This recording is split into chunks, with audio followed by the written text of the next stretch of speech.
Like, really, guys?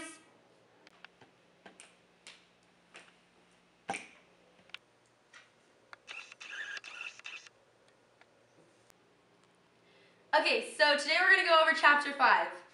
So if you understand the interaction between supply and demand, it will help you understand why prices change.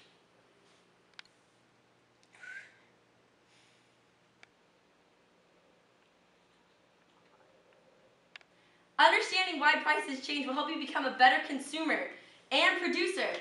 Do you guys get this? Am I boring you guys? Come on, guys, this is your future here. Are you guys excited? Does this excite you? You know why it doesn't excite you guys? Because it's not part of your life yet. But when it is part of your life, it'll be real exciting. Right, Cassidy? Right, Kelly? Right. A market economy constantly undergoes changes. As changes occur, markets adjust to allocate scarce resources. Prices are a tool that help markets change and adjust.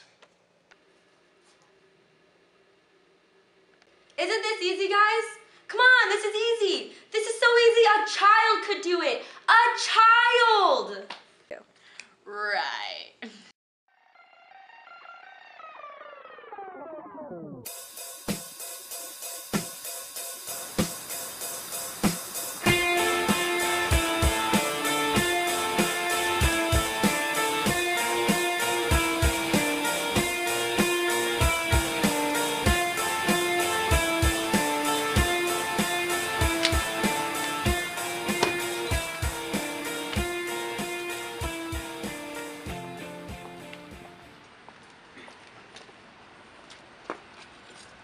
Marta, why are gas prices so expensive? I don't know, they just keep getting more and more expensive. It's $4.19 for the one that I need. That means I can only get like 5 gallons of gas. That's too much.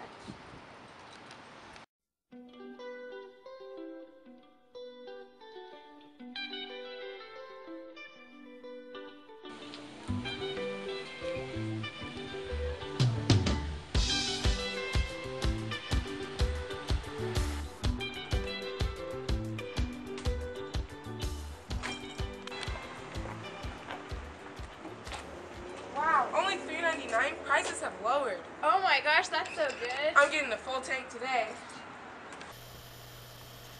This is a great example of the law of demand, which states that people will buy more of a product at lower prices and less of a product at higher prices. We see that Jacqueline only bought 5 gallons when gas was priced at $4.19 a gallon, whereas Cassidy bought a full tank of gas when it was priced at $3.99 a gallon. Let's take a look at the graph of a demand curve. The curve slopes down and to the right like a slide on a playground or the drop of a roller coaster. This is because buyers wish to buy more at lower prices.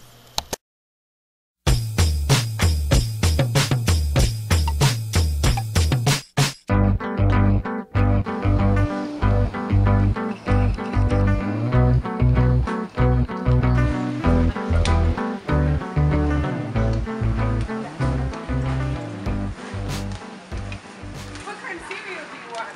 Lucky Charms! Oh look, there's only 3 boxes left and it's on sale. Yay! What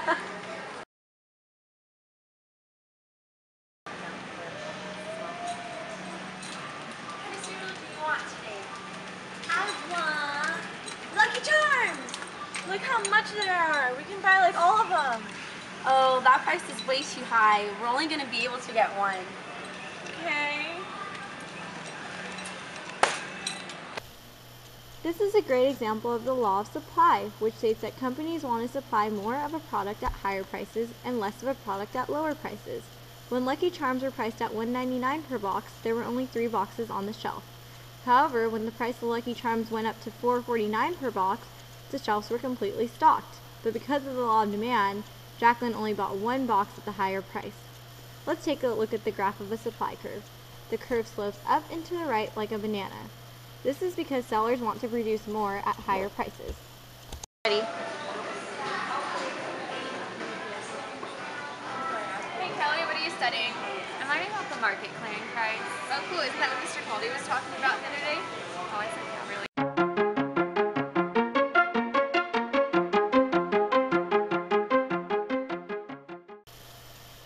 market clearing price is the price at which the amount supplied is equal to the amount demanded.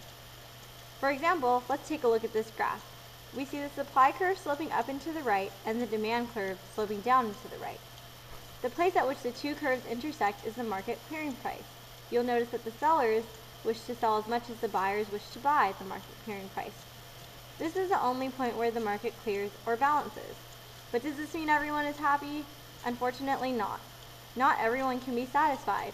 Sellers who want to sell at higher prices are less than satisfied, and buyers who want to buy at lower prices are less than satisfied. However, the market has found a level of activity that allows it to function. So if the market clearing price is at a perfect balance in the market, do markets always operate at the market clearing price? No. The market clearing price is constantly shifting due to changes in the wants and needs of buyers and sellers.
In economics, a shortage is the difference between the amount supplied and the amount demanded when the asking price is less than a market clearing price.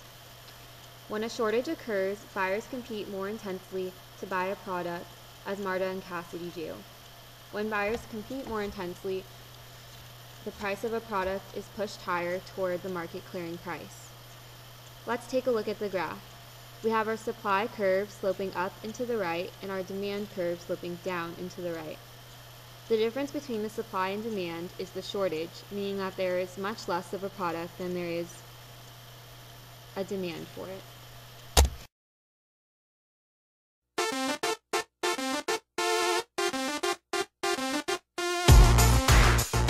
Apples, get your apples. $1.45. Get your apples. Apples are red and big and juicy, and they're better than green apples. Green apples for sale. Red apples are better. I think so. That's a little expensive. Would you like a green apple? Yes, I will.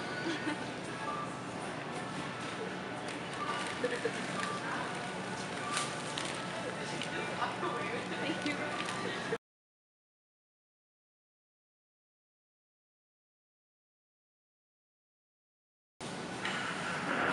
A green apple a day keeps the mean doctor away. Apple. That's a little expensive. I'll take some. I'll take some of these.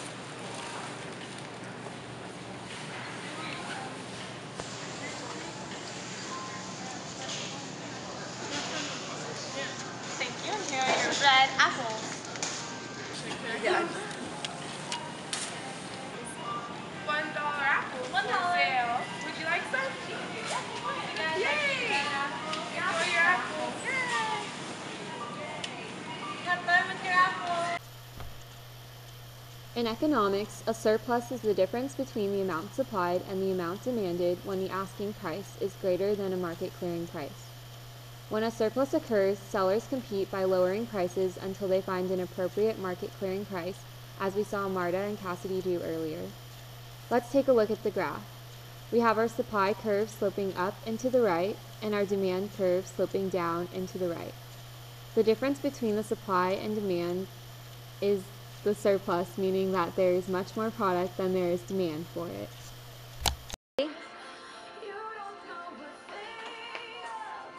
Hey Kelly, what are you studying today? I'm studying the functions of prices in a market system.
One function of a price is to send signals.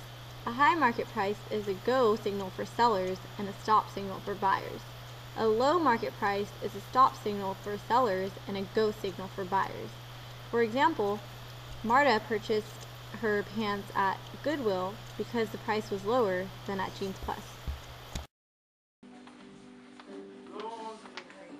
Man, I wish I could afford all these golf clubs.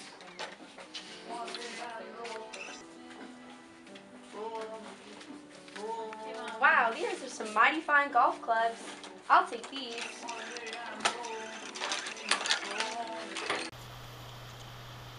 A second function of prices is to ration scarce goods among people who want more than are available. Rationing means distributing or allocating a product by a price system. The product is rationed to the person who is willing and able to pay the market clearing price. For example, Jacqueline could afford the golf clubs while Michaela could not afford the golf clubs. Another great example of rationing is auctions. North Face jacket for sale, North Face jacket. I'll give you $70 for it. Okay. I'll give you 100 for it. 100, I'll give you 150. 150, I'll give you 200. 200, Well, I'll give you 250. 250. You know what? I'll give you $400 for it. 400. There you go. A third function of prices is to provide incentives for people to produce goods and services. In fact, the method used to ration goods and services can have a big effect on the willingness to produce them in the first place. Consider again what happens when gasoline is rationed by waiting in line. In this case, consumers bear an opportunity cost when they sacrifice their time by waiting in line. However, their time isn't a cost they pay to producers, so producers have no motivation to offer more gasoline for sale.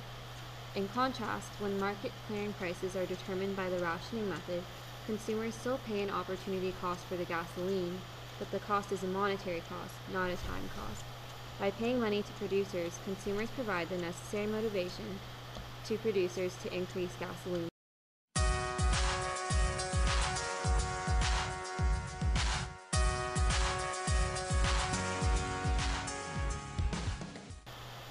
Because a product's demand or supply can change, each market price is likely to rise or fall over time. Some may go up and others may go down. But as market clearing prices vary, they change the incentives to produce particular products or provide certain services. The result is that over time, we see changes in the kinds and quantities of items and services produced in our economy. For example, during the summer, the demand for swimsuits increases, and during the winter, the demand for swimsuits decreases, changing the market clearing price.